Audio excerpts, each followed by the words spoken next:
마이크 샌드 교수님, 안녕하세요. Very good, and it's good to be with you. 최근에 코로나19로 인해서 모두가 힘든 시기를 보내고 있는데 교수님은 어떻게 지내고 계신지 궁금해요. Well, I've been staying at home. I'm right now in my house near Boston in Massachusetts, and I've been here since March, since the pandemic began. My Harvard teaching has been done entirely remotely this semester.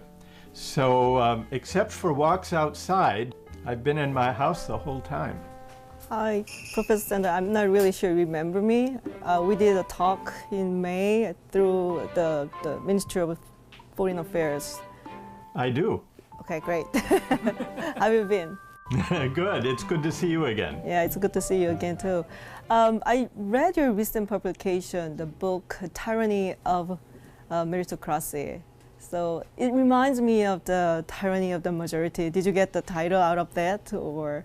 Well, it's similar. You're right. Yeah. It is similar to the phrase, the tyranny of the majority. Right. But the tyranny of merit, of course, has a different meaning, which I'm sure we will discuss.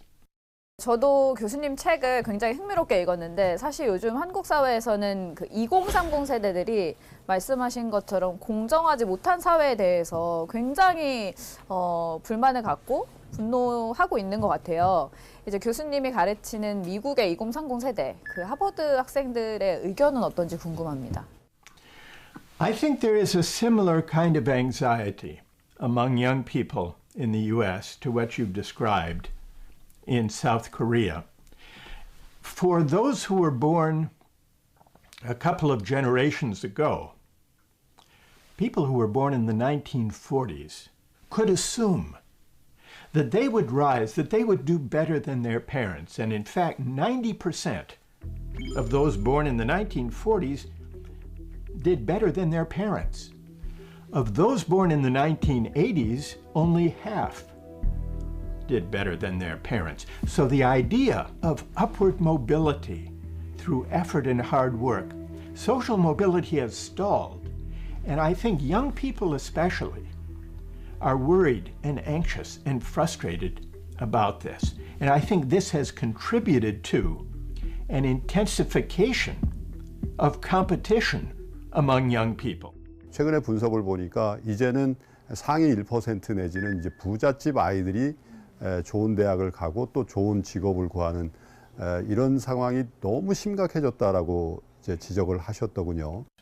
We see that the ability to score well on standardized tests like the SAT in the US or the Sunyoung in South Korea, the ability to score well depends a lot on coming from a family that can afford to prepare students with private tutors, to prepare them for the standardized test, to prepare them to do well in school. And so the result is that in the US, that the higher your family income, the greater the likelihood of getting a high score on the SAT.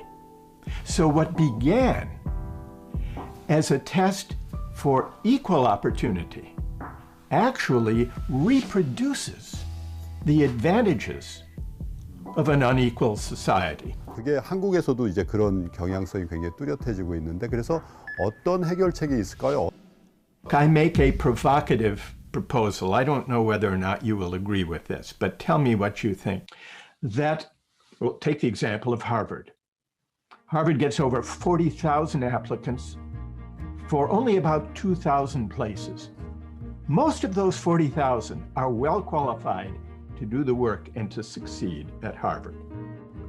Those who are not well qualified be excluded, be culled out, separated out. But of the remaining applicants, maybe 25,000, maybe 20,000 of the remaining applicants, we conduct admission by lottery. I call it a lottery of the qualified. Well, but you have to go into like 25,000 people to be qualified to be drawn, right? And Right. that already have some cutoff line. And I'm not really sure that can be a fundamental transformation or change for this meritocratic role of the universities. I agree with you. I think you're right. This is a modest proposal that would only be one very small step to remind everyone. But the reason for the lottery of the qualified that I propose is first to remind students and their parents of the role of luck that is already present in the system of university admissions. To make those who are admitted perhaps a little bit more humble, and to send a message to those who are not admitted that there is a lot of luck involved and their lack of success in being admitted is not entirely their fault. Maybe this would go some way toward reducing the intense stress and pressure on students and the pressure that their parents put on them, which I think has reached unhealthy proportions.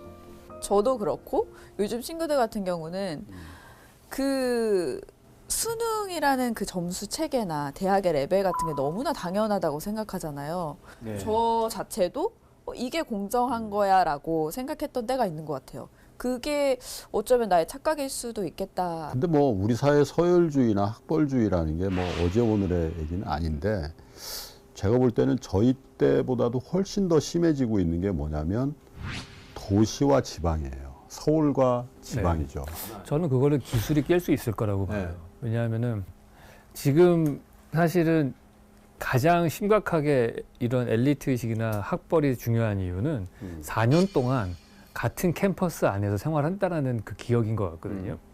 그러니까 하나의 시공간의 기억을 공유한다는 게 그 사람들의 유대감을 강화시키는 것 같아요. 근데 만약에 이게 온라인 수업이 많이 보편화되고서 누구든지 어느 대학의 수업을 다 들을 수 있고 지금처럼 그 학교에 내가 가서 수업을 듣지 않아도 되는 시대가 되면은 더 이상 같은 학교에 나오더라도 유대감이 안 생기거든요. 지금만 해도 그렇잖아요. 지금 요번 신입생들이 못 가니까. 1년 동안 거의 대학을 캠퍼스를 안 갔단 말이에요. 저는 질문이 하나 있는 게 과연 다음 세대에도 대학이라는 게 과연 필요할 것인가? I think universities will continue to exist, though you raise an interesting question about what role they will have. I'm criticizing the role of universities as gatekeepers to opportunity.